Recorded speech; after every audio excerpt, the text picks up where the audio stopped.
Hello and welcome to Math 270 Linear Algebra here at Cañada College. My name is Lapuz. In this video, we will go through a Gram-Schmidt orthogonalization process for a set of three vectors in R3, and we're going to try to visualize this.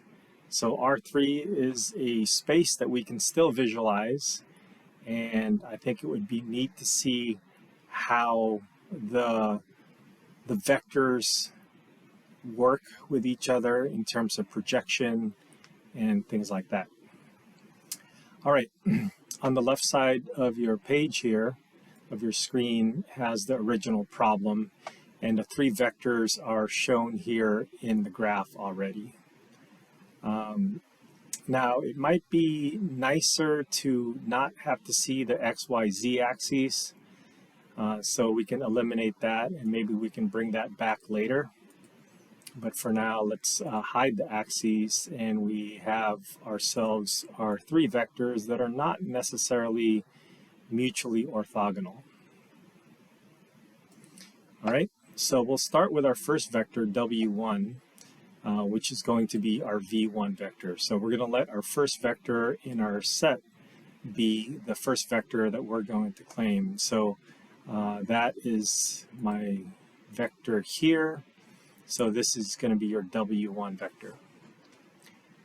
Now, the next step is they're asking us to find W2. So W2 will be this vector. Okay. Now, before I graph this vector over here, I am interested in just looking at this vector here. This vector is the projection of V2 onto W1. So let's reintroduce V2. And in terms of the projection, it might be better if we take a look at the vector in this way. Remember that W1 is the reddish vector here, and V2 is the purple vector that's going up at this point. So before I do the projection, remember that the projection is really a projection onto a particular line, and that line is going to be that line contained in that vector. So the vector 0, 1, 1 will have an equation of a line that's 0, t, t. And if I let this go, just go from -2 to 2. We don't need that many steps, so I'll just select 10, and I'll graph that.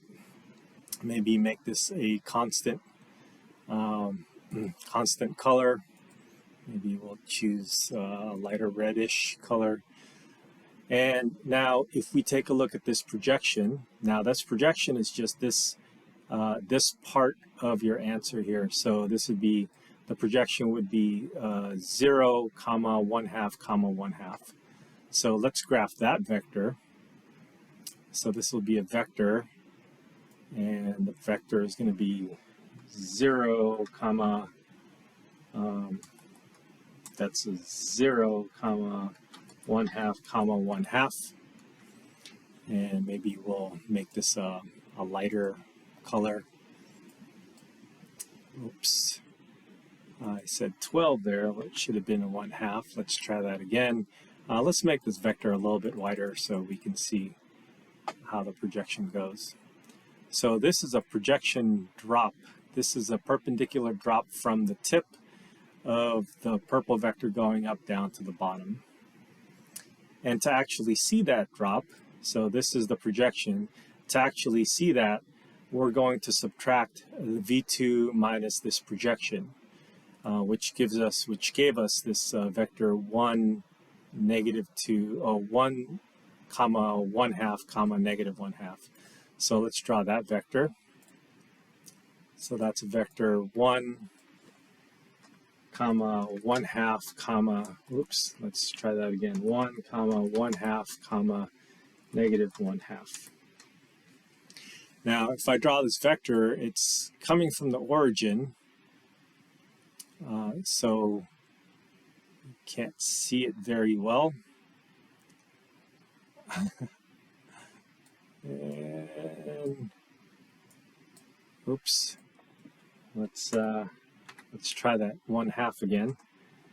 So now it looks like this, which doesn't look like the projection portion of things, but if I move the tail of this vector, the initial point of this vector, so that it is on the projected vector, and the projected vector, remember, was 0, 1/2, 1/2. So I'm going to copy that, go back to this vector and paste it on there, and then move it there so you can see that this is that projection, the difference between the vector, the v2 vector, and the projection onto this vector. Okay, so I am more interested in having this at 0, 0, 0. I just wanted to show you how that projection actually works, how this this v2 minus this expression, which is a projection of v2 onto w, will actually look like. All right, but I'm going to send this back to the origin, and I will change the color to magenta-ish so that we'll look at this at the end. So we'll look at the W1, and right now this is W2. By the way, at this point, the length of the vector does not matter. What matters is that the vector is perpendicular to the first vector. And so if we can see this being scaled, maybe I'll do another vector of the vector that was scaled. So this is 2, 1, 1. I'm sorry, that's a point. I want a vector. That's the vector 2, 1, 1. 2, 1, negative 1, sorry. What color will this be? This would be, let's say, call it darker purple. And maybe we can move this back to the 0, 1/2, 1/2. And I hope this is not getting too confusing with too many vectors. But so now this magenta colored vector is our W2, and this longer purplish indigo color would be the W2 prime, which is what we're going to use in our computation. Okay. All right. So now let us hide this temporarily, and we can hide this V2 vector now, and we can even hide the line, and maybe hide the other vector that we drew. So now we have W1 and W2 looking like this. Now W3, let's introduce W3 now. So W3 will be this third vector that is not yet mutually orthogonal to the other two. Okay, so it's not mutually orthogonal. And what we can do is we can create a plane that contains the two orthogonal vectors, and then we're going to project this other vector onto that plane. So the way I'll create the plane for this is I'll use a parametric surface, and the plane is really just u times W1 plus v times W2.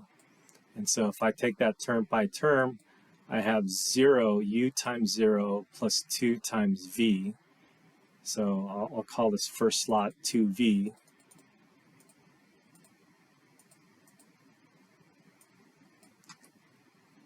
And then I have u times 1 plus v times 1, so that's u plus v.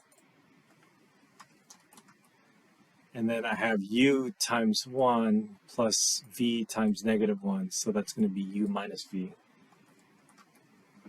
And if I let this span from -2 to 2, we don't need that many steps. -2 to 2, again, we don't need that many steps.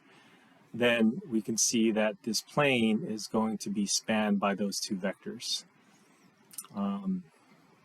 Let's get that color fixed up a little bit. So let's make it, let's hide the edges and make it slightly transparent. Oops.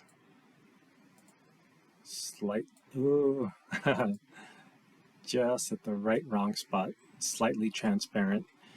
And so we can see that these two vectors are on the plane and that other vector is up higher.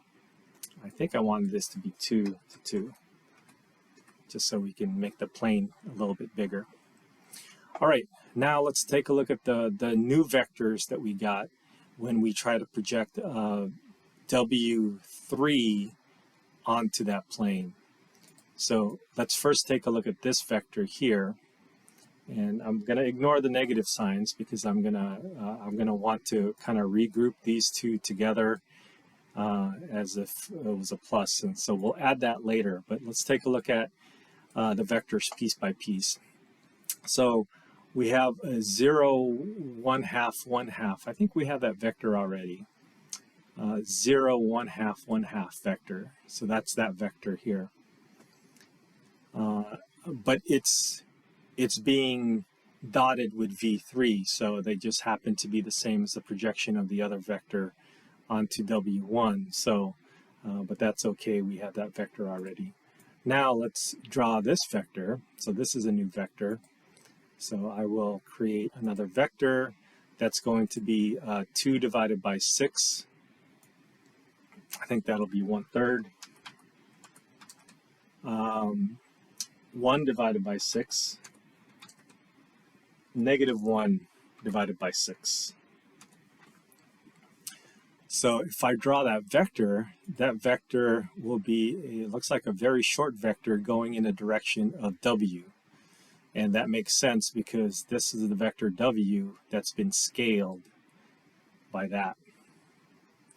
Now the interesting thing is that if we take these two and add them together, and so let me change the formula just a little bit. Not going to change it, but I'm just going to make the look a little bit different, and it will be algebraically equivalent.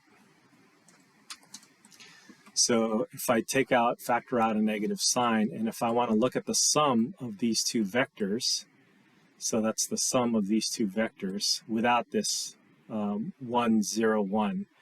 Just looking at the sum of those two vectors, and maybe I can arrange this also so that this is a plus.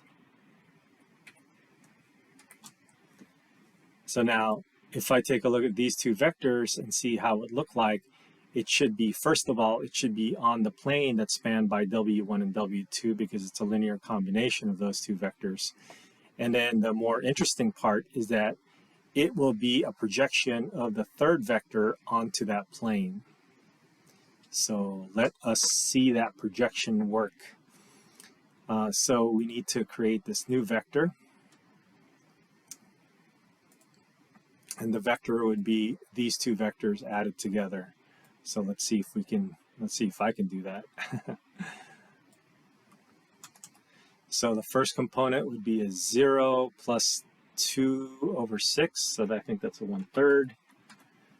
And then I get a 1/2 plus 1/6, so that's 3, that's 4.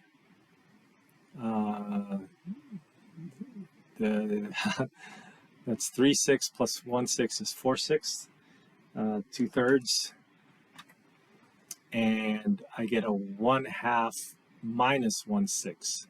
So 1/2 is 3/6 minus 1. 3 minus 1 is 2/6, or 2/3. 2/6, which is 1/3.